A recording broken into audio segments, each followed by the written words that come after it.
The possession of power inevitably spoils the free use of reason.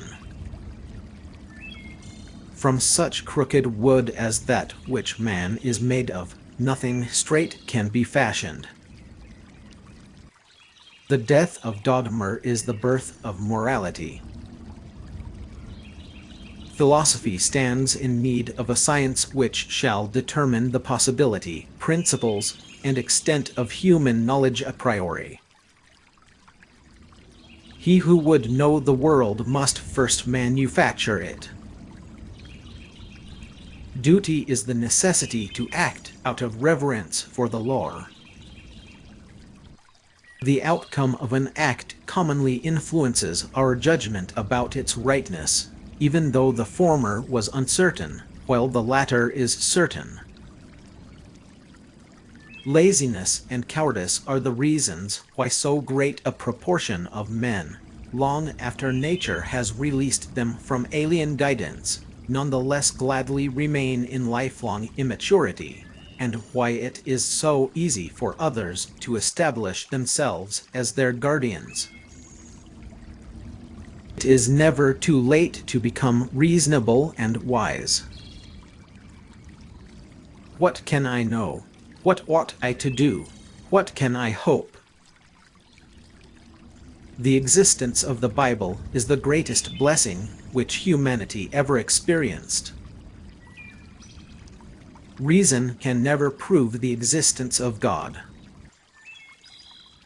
Heaven has given human beings three things to balance the odds of life: hope, sleep, and laughter. In every department of physical science there is only so much science, properly so called, as there is mathematics. In the kingdom of ends, everything has either a price or a dignity. What has a price can be replaced by something else as its equivalent. What, on the other hand, is raised above all price and therefore admits of no equivalent has a dignity. There is no virtue in penance and fasting which waste the body. They are only fanatical and monkish. All the interests of my reason, speculative as well as practical, combine in the three following questions: 1. What can I know? 2. What ought I to do? 3. What may I hope? If we could see ourselves as we really are, we should see ourselves in a world of spiritual natures, our community which neither began at birth nor will end with the death of the body. If justice perishes, human life on earth has lost its meaning. Art does not want the representation of a beautiful thing, but the representation of something beautiful. There is nothing higher than reason.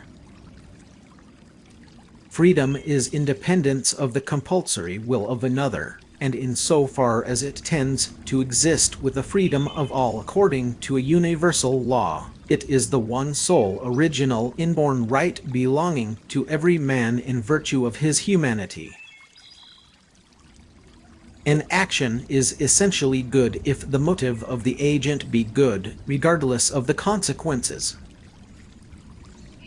Philosophical knowledge is the knowledge gained by reason from concepts. Mathematical knowledge is the knowledge gained by reason from the construction of concepts. Life is the faculty of spontaneous activity, the awareness that we have powers. Have patience a while, slanders are not long-lived. Truth is the child of time, ere long she shall appear to vindicate thee. Two things awe me most, the starry sky above me and the moral law within me. Human freedom is realized in the adoption of humanity as an end in itself, for the one thing that no one can be compelled to do by another is to adopt a particular end. Metaphysical principles of virtue.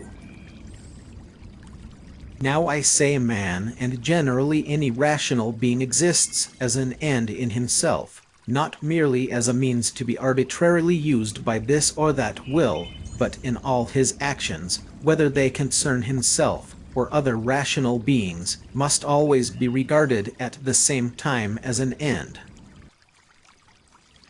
Out of the crooked timber of humanity no straight thing was ever made. All false art, all vain wisdom, lasts its time but finally destroys itself, and its highest culture is also the epoch of its decay. Religion is too important a matter to its devotees to be a subject of ridicule. If they indulge in absurdities, they are to be pitied rather than ridiculed. The question is not so much whether there is life on Mars as whether it will continue to be possible to live on Earth. A man who has tasted with profound enjoyment the pleasure of agreeable society will eat with a greater appetite than he who rode horseback for 2 hours. An amusing lecture is as useful for health as the exercise of the body. I assert that, in any particular natural science, one encounters genuine scientific substance only to the extent that mathematics is present.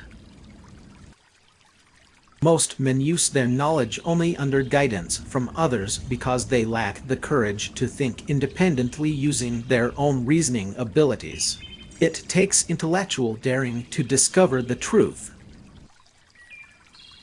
If I have a book that thinks for me, a pastor who acts as my conscience, a physician who prescribes my diet, and so on, then I have no need to exert myself. I have no need to think. If only I can pay, others will take care of that disagreeable business for me. Riches ennoble a man's circumstances, but not himself. It is certainly a bad sign of common sense to appeal to it as a witness. Act that your principle of action might safely be made a law for the whole world. All appearances are real and negatio sophistical. All reality must be sensation. It is not necessary that, whilst I live happily, but it is necessary that so long as I live I should live honorably.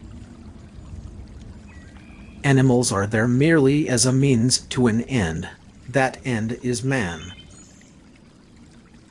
I have no knowledge of myself as I am, but only as I appear to myself. The consciousness of oneself is therefore very far from being a knowledge of oneself.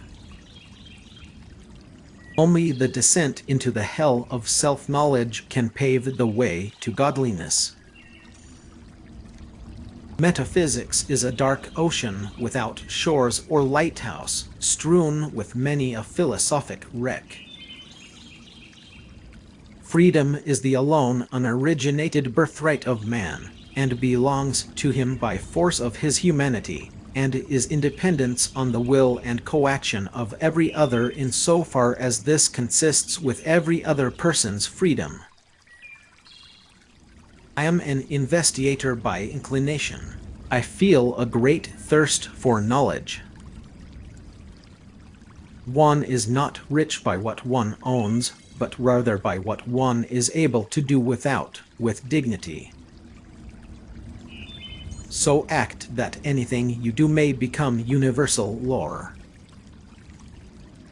When I could have used a wife, I could not support one, and when I could support one, I no longer needed any.